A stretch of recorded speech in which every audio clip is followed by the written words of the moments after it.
Continuando con las entrevistas de Lidia Tono, y tenemos el honor de recibir a una destacada profesional con una amplia trayectoria en el campo de la investigación, de la epidemiología y además de la gestión pública, habiendo sido ministra de Salud de la provincia de Buenos Aires. Nos referimos a Zulma Ortiz. ¿Qué tal, Zulma? ¿Cómo estás? Hola Rubén, un gusto estar con vos, muchas gracias por la invitación. Bueno, Zulma, mira, en el marco del Ideatón tratamos de requerirles a expertos como tu caso opiniones sobre nuestro sistema de salud y básicamente a la sostenibilidad de nuestro sistema de salud, que como muy bien vos sabés está amenazado, como la mayoría de los sistemas de salud del mundo, por múltiples desafíos. ¿Cuál es tu opinión al respecto? Bueno, en principio es difícil traer un mensaje positivo, optimista, tal vez, como bien decís, la crisis es mundial, y en ese sentido, de todos los elementos que configuran el sistema, creo que la peor crisis la sufren los equipos de salud. Ahí me parece que es urgente la necesidad de atender la problemática para tener un sistema sostenible como eje fundamental, ¿no? Correcto.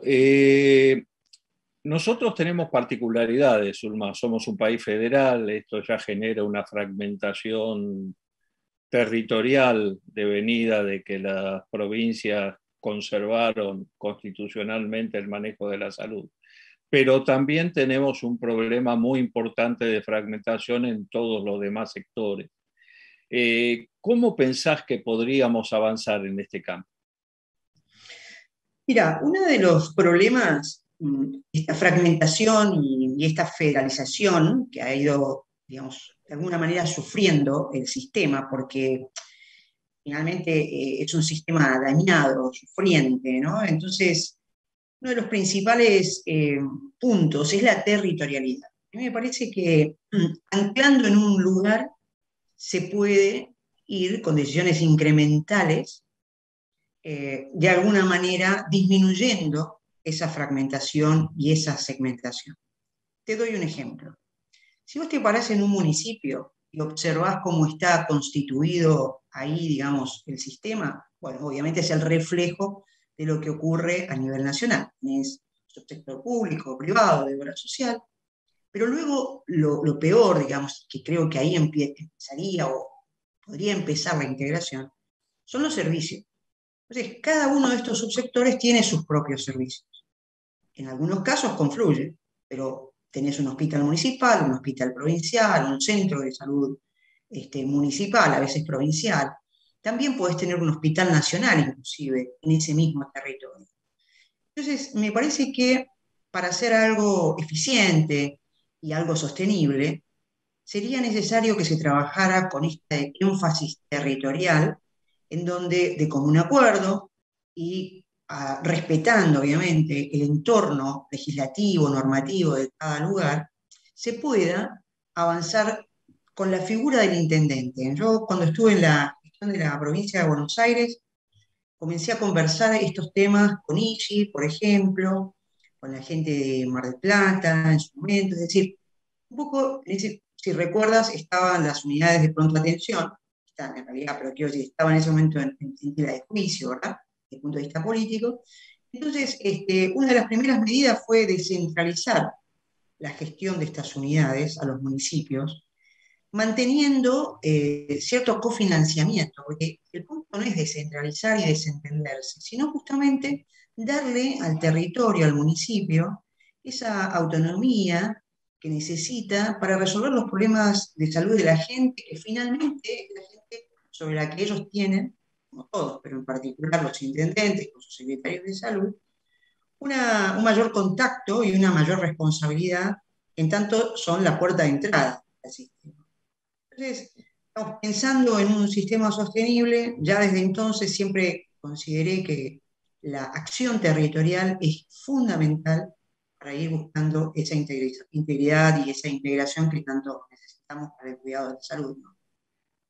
Y coincido absolutamente contigo, y especialmente en la provincia de Buenos Aires, vos lo has vivido, existe una enorme dificultad en el sentido de que coexisten hospitales públicos provinciales, hospitales municipales, de distintos niveles de jerarquía de atención, y esto de alguna manera dificulta, me parece, esta descentralización de la cual vos muy bien hablás respecto de las responsabilidades del municipio y de provincia, porque muchas veces se encuentran mezcladas estas funciones, ¿verdad? Correcto, correcto, sí, tal cual. Y ahí es fundamental también, una vez que han logrado esos acuerdos, organizar, ¿no? Las redes. Y esa organización de las redes con un nivel de complejidad creciente para ir centralizando servicios de alta complejidad, porque esa es otra cuestión que hace muy ineficiente al sistema. Por ejemplo, que tengas dos servicios de neonatología para atender embarazos de alto riesgo en un mismo municipio, es realmente un despilfarro, cuando en realidad vos deberías tener una mejor atención primaria, con un buen nivel primero y segundo de complejidad, y reservar el embarazo de alto riesgo, por ejemplo, a una unidad, ¿no? Entonces, lo mismo ocurre con el cáncer y así podríamos ver con las enfermedades cardiovasculares, es decir, la idea es acordar, ¿no? Luego de acordar, organizar y organizarlo por redes con ciertos niveles de complejidad. Parece fácil decirlo y no es difícil hacerlo. Lo que realmente es conducente es cuando hay una voluntad política y, por supuesto, la posibilidad de tomar decisiones, ¿no? O sea, tener el poder, no solamente la voluntad, sino tener el poder para hacerlo. Uh -huh. Para ir terminando, Zulma, en el tema sostenibilidad hay un tema en el cual vos has trabajado mucho, que es el tema de la innovación tecnológica y las dificultades que existen en nuestro país para la incorporación de esa innovación, no solo en términos financieros, sino también en términos de, bueno, cuáles son las medidas de transparencia que permitirían priorizar la incorporación de esa tecnología. ¿Qué opinas al respecto? Bueno, la innovación siempre es difícil, digamos, ya lo sabemos desde los 60 con la curva de Roger, que de alguna manera te dice que vas a tener siempre una gran resistencia a la innovación y que requerís de ciertos líderes, outliers, que acompañen, ¿no?, esa innovación. Es decir, hay un efecto contracultural necesario de vencer cada vez que uno quiere innovar. La realidad es que con la pandemia estos procesos de alguna manera se han hecho más cortos porque se ha podido ver cómo la innovación puede resolver problemas sociales como la naturaleza de esta pandemia. Ese es un muy buen ejemplo para decir, bueno, ¿cuáles son las cuestiones que yo tengo que tener en cuenta al momento de innovar y cómo hacer que esa innovación sea sostenible? Primero y fundamental, hay una cuestión obviamente de liderazgos, como decía, de comunicación. Me parece que la cuestión de sensibilizar y hacer que la sociedad participe en esa innovación es muy importante para lograr así movilizarlos. Hay una cuestión fundamental en todo esto que es lograr la movilización, es decir, la participación activa de la ciudadanía. Una ciudadanía informada siempre va a favorecer la innovación. Por otro lado, la pandemia también lo que ha traído es un claro ejemplo de cómo se puede hacer más eficiente todos estos procesos. O sea que la innovación no es solamente el descubrimiento que ahora viene a resolver, sino que en última instancia tiene consecuencias y tiene impactos muy positivos en la medida en que esos procesos, que siempre respetando obviamente las normas, se aceleren. ¿Por qué? Porque da lugar a procesos de desinversión, que es un concepto también que uno debería empezar a incorporar. Es decir, aquellas prácticas que han demostrado no ser efectivas o que en su defecto nuevas tecnologías ponen, digamos, un mayor beneficio para la sociedad, debe estar siempre contemplándose con mecanismos, como bien decías, de priorización. Priorizar no es más que tratar de hacer menos subjetivo, algo que por naturaleza siempre es subjetivo, pero con metodología, con técnicas uno puede objetivar los beneficios, en última instancia, que es lo que debería, cuando a uno le toca decidir, ser el motor de la decisión. Es decir, bueno, ¿en qué medida esto beneficia o no a la sociedad? En tanto, en poco, en más, ¿contra qué? Y ahí viene el rol de la epidemiología, que es la comparación. O sea, yo no puedo simplemente apegarme a una innovación por la innovación misma. Necesito comparar. Y eso me lleva a hacer fundamentalmente estudios de la naturaleza desde el punto de vista de investigación básica y clínica hasta un ensayo clínico. Ya luego paso a los estudios de efectividad y junto con los estudios de efectividad las evaluaciones económicas fundamentales para el proceso de toma de decisión.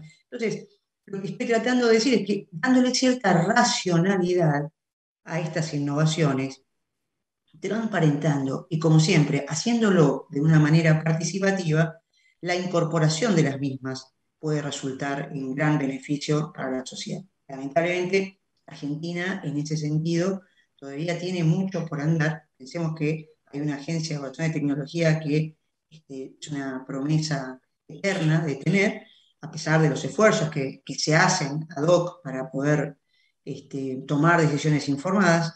La realidad es que nosotros necesitamos esos procesos, llamémosle como le llamemos, que lo haga una agencia, que lo haga un grupo, pero en cualquier caso, que se hagan y que se transmitan para que la ciudadanía entienda, que creo que esa es también parte de las fallas que tenemos en esto de tener un sistema sostenible. La comunicación para el desarrollo, de tal forma que la ciudadanía esté informada y acompañe las decisiones que se van tomando, ¿no? Muchas gracias, Zulma. Y ahora sí, la última, y va en línea con esto de la innovación. Sabemos todos de tu participación muy activa en las iniciativas de lucha contra el cáncer. ¿Querés dejar algún mensaje respecto de esto? Bueno, primero, gracias por darme la oportunidad de mantener esa agenda, que es una agenda que debiera preocuparnos tanto o más que la pandemia, porque acorde a cómo se están dando, digamos, los números en tanto incidencia, prevalencia a nivel global y a nivel nacional, en 10 años, 20 años, probablemente el cáncer pase a ser la primera causa de muerte. Hoy son las enfermedades cardiovasculares. Y esto tiene distintas perspectivas y distintos enfoques para poder, digamos, prevenirlo, obviamente, y controlarlo. Por un lado, es necesario que tomemos atención a la encuesta de factores de riesgo que nos dicen cómo la obesidad, el sedentarismo y otros factores de riesgo están incrementando ya en la infancia. O sea, pensemos que la obesidad infantil ha incrementado sustancialmente en los últimos años con las distintas encuestas que se fueron haciendo. Estas cuestiones requieren de decisiones de Estado, donde garanticen un entorno protector, o sea, que la ciudadanía nuevamente esté protegida por medidas que prohíben el fumar, disminuyen el consumo de sal, generan espacios o entornos donde la gente pueda caminar, correr, en fin, una serie de medidas que hacen a la prevención. Por supuesto, también es importante el diagnóstico precoz, para lo cual los protocolos que existen a nivel internacional y nacional con recomendaciones para las mujeres, los hombres en sus distintas edades, también debería ser algo de campaña de comunicación. No sé en tu caso, pero yo no escuché en lo que llevo de vida profesional campañas de comunicación, por ejemplo, para el screening de cáncer de colon, algo que en el mundo inclusive está disminuyendo la incidencia en menores de 50 años. O sea, hemos tenido algunos casos inclusive que han connotado socialmente por tratarse de figuras públicas. No obstante, no tenemos, adolecemos de campañas de comunicación que prevengan estas situaciones. Entonces, tenemos por un lado la prevención, por otro lado el diagnóstico temprano, y ahí nuevamente lo que traía es que es la innovación, porque hoy el cáncer en muchos casos es curable gracias al avance de la tecnología. Entonces, también ahí tenemos que estar muy atentos en relación a procesos de desinversión, para lo que hace digamos, tratamientos que están obsoletos, con lo cual hay muchísimo para hacer con los servicios y ese también es un espacio de integración para hacer el sistema sostenible. Muchísimas gracias, Zulma, como siempre, muy clara. Muchas gracias. Muchas gracias a vos por la invitación nuevamente. Gracias.